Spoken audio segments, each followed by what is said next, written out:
उन्हाळ्याच्या कडक उन्हात शरीराला थंडावा देणार, पोटासाठी हलका आणि आरोग्यासाठी उत्तम असं एक पारंपरिक पेय म्हणजे ज्वारीचे आंबील.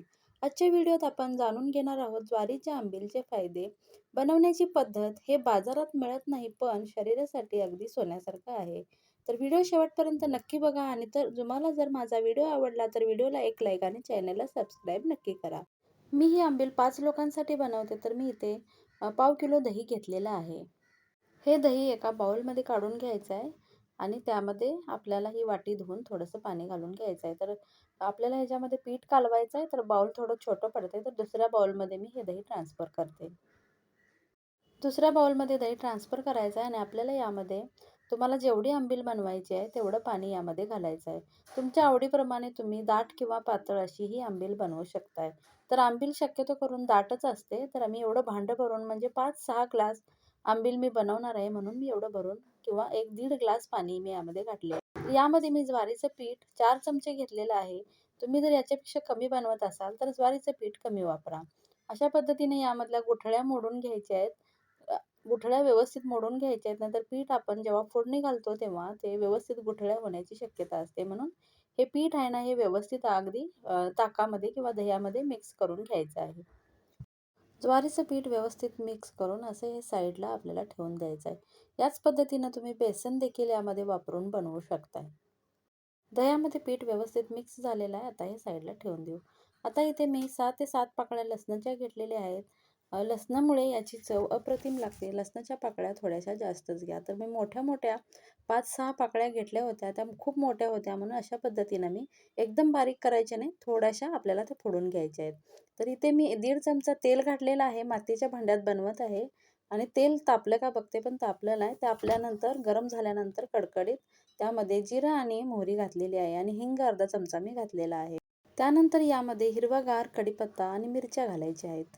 मिरच्या अगोदर घालायच्या आहेत कारण त्या चांगल्या व्यवस्थित तेलामध्ये भाजल्या जातील. तर आता मी कढीपत्ता टाकते. कढीपत्ता आपल्याला यामध्ये टाकायचा आहे हिरवागार. तर अशा पद्धतीने हे व्यवस्थित आपल्याला तेलामध्ये लसूण लाल होईपर्यंत थोडीशी परतून घ्यायची आहे.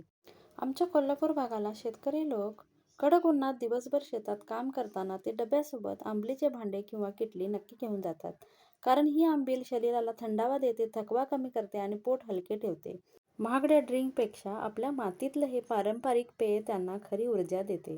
आता आपली फोडणी तयार झालेली आहे. तर फोडणीमध्ये आपल्याला हे आपण पीठ जे कालवून घेतलं होतं ते हलवून घ्यायचं आहे कारण पीठ खाली बसतं आणि त्याच्यानंतर हे फोडणीमध्ये आपल्याला घालून द्यायचं आहे. तुम्हाला जेवढी पातळ हवं आहे तेवढी त्यामध्ये पाणी टाकायचं आहे आणि अर्धा चमचा आपल्याला हळद यामध्ये टाकायची आहे. कोथिंबीर स्वच्छ धुवून बारीक अशी मी कट करून घेतली होती, ती यामध्ये आता टाकायची आहे.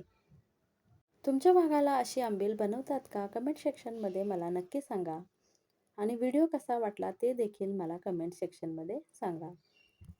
आंबीलचा गॅस बारीक ठेवा आणि मध्ये-मध्ये अशा पद्धतीनं याला हलवत राहा, नाहीतर खाली पीठ चिकटून बसेल. तर अशा पद्धतीनं बारीक गॅसवर आपल्याला याला उकळी काढायची आहे. या आंबलीला जास्त शिजवायचं नसतं, फक्त एक उकळी आली की आंबलीचा गॅस बंद करायचा आहे. तुम्हाला जर हवं असेल तर यामध्ये तुम्ही ओलं खोबरं देखील टाकू शकताय. चवीनुसार मीठ टाकायचं आहे यामध्ये आणि आपल्याला आता याला उकळी काढायची आहे. उकळी आल्यानंतर तुम्ही बघू शकता इतकी सुंदर आणि रोजच्या जेवणामध्ये जर तुम्ही वाटी-वाटीभर घ्याल तर तुम्हाला अजिबात थकवा येणार नाही. पौष्टिक अशी ही आंबील तयार झाली. रेसिपी एकदा नक्की ट्राय करून बघा आणि रेसिपी कशी झाली होती मला कमेंट सेक्शनमध्ये नक्की सांगा.